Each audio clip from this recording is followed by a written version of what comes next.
Once upon a time, in a galaxy far, far away, a young actor named Mark Hamill became the very first Luke Skywalker. But since that Star Wars debut back in 1977, many others have taken a stab at the role. Let's check them all out. Considering how much South Park loves referencing Star Wars, it's no surprise that Matt Stone voices Luke in Season 11's Imagination Land, a 3-part story arc that won the 2008 Emmy for Outstanding Animated Program for 1 hour or more. Look! The evil of Imagination Land is coming out! In Imagination Land, Luke Skywalker is a member of the Council of Nine, whose other members include Aslan, Gandalf, Glinda, Morpheus, Popeye, Wonder Woman, Jesus, and Zeus. Luke joins forces with Butters in his fight against evil imaginary characters, and Stone, as the heroic Jedi, gives a typical South Park performance, bringing Skywalker to life in a way only he can. In 2021, Stone and his partner Trey Parker signed a $900 million deal to continue making South Park for at least 6 more seasons, which means there's potential for Stone to reprise the role of Luke Skywalker down the line. We can only hope. Best known for creating the sitcom Greg the Bunny, Dan Milano operates the Greg Puppet, who lives with Seth Green's character. Hi, Mr. Bender. My name is Greg the... oh my god! Professor Abe! Milano's most notable Luke Skywalker performance was in the 2007 special Robot Chicken Star Wars. He shared his duties with Bob Bergen. Milano was later nominated for a pair of Emmy Awards for co-writing Robot Chicken Star Wars Episode 2 and Robot Chicken Star Wars 3. He voiced a few characters in the sequels too. He returned as Luke in 3 episodes of Mad in 2011 and 2012. Milano was also a writer and voice actor on the show Star Wars Detours, playing the role of Darth Maul, among others. Aidan Barton is notable for portraying the youngest version of Luke on our list, and when we say young, we mean just born. Being a newborn himself, Barton played both Luke and Leia as newborns in Revenge of the Sith. But wait a minute, how did a baby land such plum roles? Because his dad, Roger Barton, was the editor on Revenge of the Sith.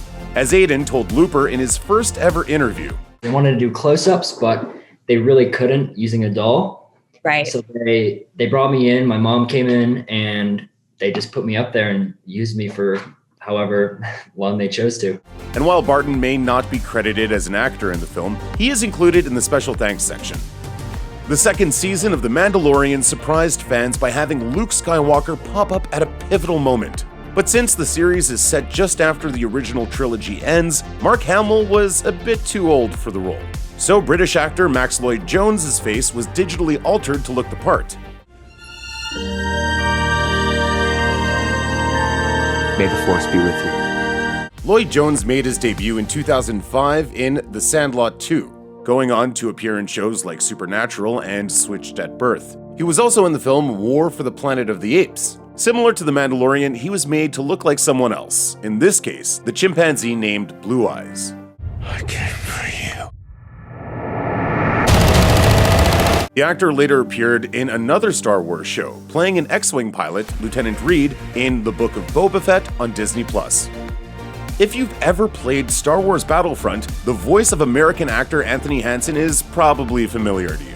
Best known for providing voice work for video games, he voiced Luke Skywalker in the 2015 game, which brought back the famous Jedi and many others as playable characters. However, as the game was multiplayer only, most characters had very few lines.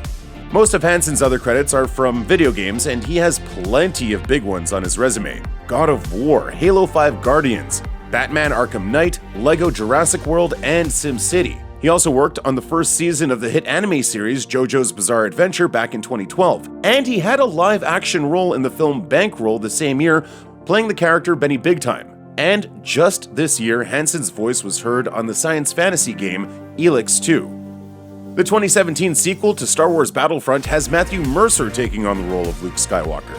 This time around, the game featured a single-player campaign, meaning that many characters had expanded parts. Luke Skywalker is a playable character in this game, although only for a brief time. Come on. We need to work together if we're gonna get out of here.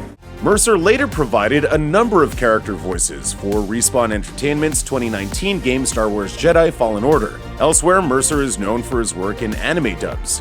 He has voiced characters in some of the greatest anime series of all time, like Demon Slayer, Kimetsu no Yaiba, Attack on Titan, and JoJo's Bizarre Adventure.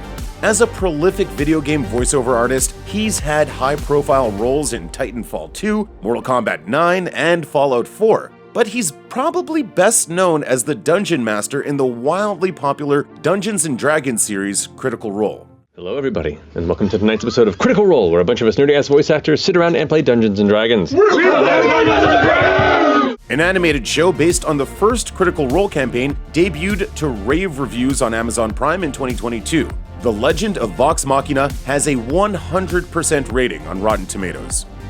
Veteran voice actor Christopher Corey Smith made his first visit to the galaxy far, far away back in 2006, voicing several characters for the video game Star Wars Empire at War. He played an Imperial soldier, a TIE fighter pilot, an X-Wing pilot, and even a Rebel commander. Almost a decade later, Smith voiced Luke himself in the hour-long special Phineas and Ferb Star Wars. Phineas Flynn and Ferb Fletcher are farmers on Tatooine who just happen to live near Luke Skywalker, and the plot involves Perry the Platypus infiltrating the Galactic Empire and stealing the data on the Death Star. Despite taking on such memorable roles as the Joker in LEGO Batman the Movie, DC Superheroes Unite, Smith's favorite seems to be Luke. During a Reddit AMA, Smith was asked about his favorite scene. Hard to say, but if I had to pick one, it would be as Luke Skywalker in Phineas and Ferb Star Wars. Getting to say, but I was just about to go into Tosche Station to pick up some power converters. Canadian-Filipino voice actor Eric Bauza made history when he became the first non-white actor to be cast as Bugs Bunny, the iconic Looney Tunes rabbit. I'm the new voice of Bugs Bunny. And in 2019, when Warner Bros. Rebooted the classic animated show, Bauza landed the role of Daffy Duck. Bauza has also played Luke Skywalker over a dozen times, starring as the Jedi in a variety of LEGO Star Wars projects. These include LEGO Star Wars The Yoda Chronicles, LEGO Star Wars Droid Tales, and LEGO Star Wars The Freemaker Adventures. Bauza even voiced his version of Skywalker for a COVID-19 public service announcement back in 2020. But Luke Skywalker isn't the only Star Wars character Bauza's done. He's also taken the role of Gorick Wiles in the animated Disney Channel series Star Wars Resistance. Bauza has also tackled a number of smaller supporting parts in the LEGO Star Wars universe, and sharp-eared Marvel fans may recognize him as the voice of Thunderbolt Ross on Iron Man Armored Adventures. Veteran voice actor Lloyd Floyd has played Luke Skywalker on several occasions. He first took on the part in 2006's Star Wars Empire at War, just one of the many Star Wars video games he can be heard in. Floyd reprised the role of Luke Skywalker in Zen Pinball, Star Wars The Force Unleashed, Ultimate Sith Edition, and Disney Infinity 3.0. He also worked on the game Star Wars The Old Republic. Floyd, as Luke, can also be heard in the short film LEGO Star Wars The Empire Strikes Out. Sorry, lady! Outside of Star Wars, Floyd is best known for his work on the Grand Theft Auto franchise.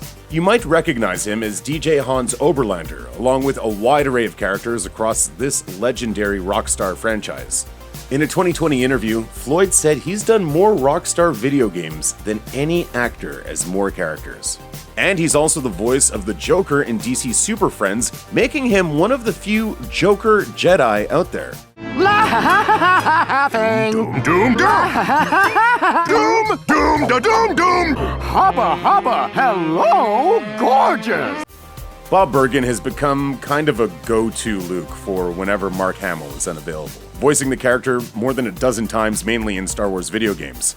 After debuting as Skywalker in the PC game Star Wars Shadows of the Empire, Bergen went on to play the character in Star Wars Masters of Teräs Käsi, Star Wars Rebellion, Star Wars Rogue Squadron, Star Wars Galactic Battlegrounds, and Star Wars Battlefront 2.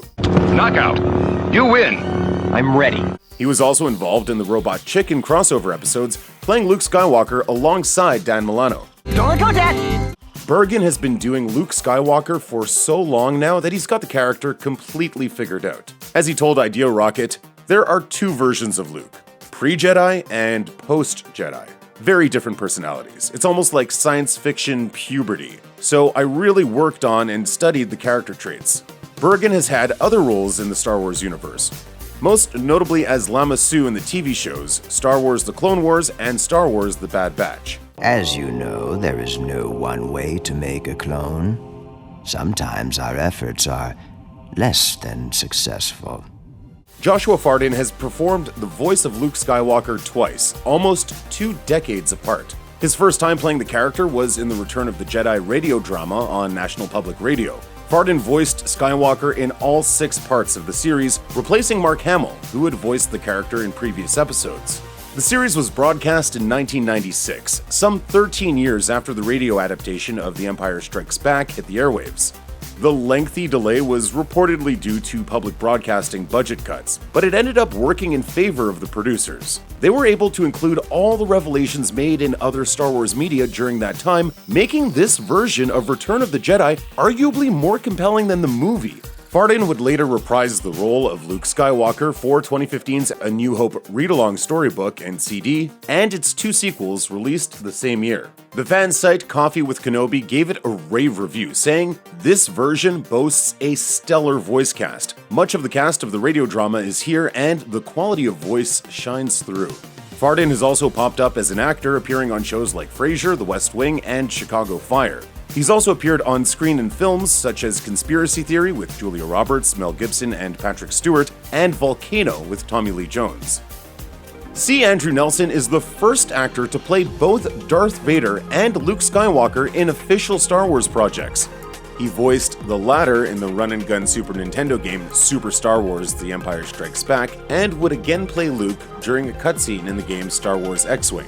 But Nelson is far better known for playing Luke's father. Nelson provided the iconic voice of Darth Vader in the games Star Wars Dark Forces and Star Wars Rebel Assault 2: The Hidden Empire, and even appeared on screen as the villain in the special edition of The Empire Strikes Back. In fact, he's logged more hours than any other actor in the Vader suit. Before he started acting, Nelson worked at LucasArts and was a developer on a variety of Star Wars games. He later joined Industrial Light and Magic and was part of the visual effects teams that brought The Phantom Menace and Attack of the Clones to the big screen. Graham Hamilton is another actor who has played Luke Skywalker in body only. He appeared as the Jedi in the Book of Boba Fett, but his face was digitally altered to appear more like a young Mark Hamill. Hamilton provided the physical movements of the character in the 6th episode of the series. In an Instagram post, he described what working with Mark Hamill was like, describing how bringing Luke back to life was such a magical and fulfilling creative experience. Gratitude to Dave Filoni and Jon Favreau for bringing me into the family, and to all the geniuses who remind us of the power of myth and the deep responsibility of artists who bring these archetypes to life. It's hard to express what this all meant for me. Video game fans will also know his voice from The Last of Us Part 2, Mafia 3, and Dishonored 2, among others. And in 2019, Hamilton popped up in the Toni Collette-led Netflix miniseries Unbelievable. Hamilton has also appeared in the role of Kalon Primary in Seth MacFarlane's Hulu sci-fi comedy series The Orville. I am Kalon Primary. Welcome to our world. You probably won't recognize Lukaz Leong. He's a stunt performer and body double by trade. He has, however, played Luke Skywalker, appearing as the character's young double in The Rise of Skywalker. He appears in a flashback sequence, though his face was, of course, digitally altered to resemble that of Mark Hamill. Leong also appeared in The Rise of Skywalker as one of the Knights of Ren who was killed by Ben Solo. But The Rise of Skywalker is not Leong's only appearance in a Star Wars film. He was also part of the stunt team for Solo: A Star Wars Story, Rogue One: A Star Wars Story, and The Last Jedi. Outside of the Star Wars franchise, he's done stunts for Black Mirror and Doctor Strange. In terms of acting roles, Leong is best known for his appearance in 24: Live Another Day. Fans were elated when the announcement was made that Ewan McGregor would be returning as Obi-Wan Kenobi in the Disney Plus series of the same name. And as if that wasn't exciting enough, Hayden Christensen agreed to reprise the role of Anakin Skywalker as well. Obi-Wan Kenobi, the series, was envisioned as a bridge between the prequel trilogy and the original trilogy, with Obi-Wan watching over Luke Skywalker and protecting him from a distance. And with Luke being much younger here, a child actor was needed. Grant Feely landed the part, and Mark Hamill was quick to offer congratulations and support via Twitter, writing, "Grant Feely looks like a perfect Luke Skywalker, and I am wishing him all the very best." Now, the young newcomer hasn't changed that much since he filmed his scenes as Luke Skywalker, his first role of real substance. An appearance in a music video aside, Feely only had one acting credit prior to Obi-Wan Kenobi in an episode of the Shudder series Creepshow, appearing as Timmy in the Time Out segment. Since his debut in the 1977 film Star Wars, Luke Skywalker has become one of the most recognizable characters in movie history. You can waste time with your friends when your chores are done. Now, come on, get to it. All right, come on. Along with Princess Leia and Han Solo, Luke Skywalker is one of the 3 major characters in the original trilogy, appearing in everything from holiday specials to animated TV shows, video games, comics, and commercials. In Star Wars: A New Hope, his first on-screen appearance, he's just a teenager, but he eventually transforms into a skilled Jedi with a mastery of the mystical power known as the Force. Remember, the Force will be with you, always. His battles against Darth Vader and the evil Emperor Palpatine are legendary cinematic moments, as are his relationships with iconic characters such as Yoda, R2-D2, C-3PO, and Obi-Wan Kenobi. But you may be surprised to learn that Mark Hamill tried out for the role of Luke Skywalker only after his friend and roommate Robert Englund encouraged him to do so. Englund, who you might recognize from his role as the terrifying Freddy Krueger in the Nightmare on Elm Street horror movie series, had been sitting in on some Star Wars auditions when it occurred to him that Hamill would be a perfect fit for Luke. And the rest, as they say, is history. On the Inside of You NME podcast, Englund tells the story as only he can. So my Once Upon a Time in Hollywood story is that Freddy Krueger told Luke Skywalker to call his agent, and he got the part. And Englund was right. It's pretty much unimaginable picturing anyone else but Hamill in the role of Luke Skywalker. After playing the part in the original Star Wars trilogy, he later reprised the role in the sequel trilogy, bringing the character full circle. But his death scene in Star Wars: The Last Jedi was hugely controversial. Even Hamill himself expressed surprise over how it all went down, telling Den of Geek, "They totally hornswoggled me." Amazing. Every word of what you just said was wrong. But he now seems to have made peace with the project, going on to say in that same interview, "Listen, I never expected to come back. We had a beginning, a middle, and an end. That's what I said. Why mess with it? It's not something that worries me because it's all about the new generation, as it should be." In addition to the classic films, Hamill also voiced Luke in the notable Star Wars radio drama which aired on National Public Radio way back in 1981. Hamill went on to collect many credits for his voice acting career, including his own beloved take on the Joker, voicing him for animated TV shows and video games alike. Hamill also went on to do guest spots on TV shows as varied as Saturday Night Live and The Big Bang Theory. But in the end, of course, nothing can change the fact that Hamill was, and forever will be the original Luke Skywalker. There's nothing for me here now. I want to learn the ways of the Force and become a Jedi like my father. Check out one of our newest videos right here. Plus, even more Looper videos about the Star Wars universe are coming soon. Subscribe to our YouTube channel and hit the bell so you don't miss a single one.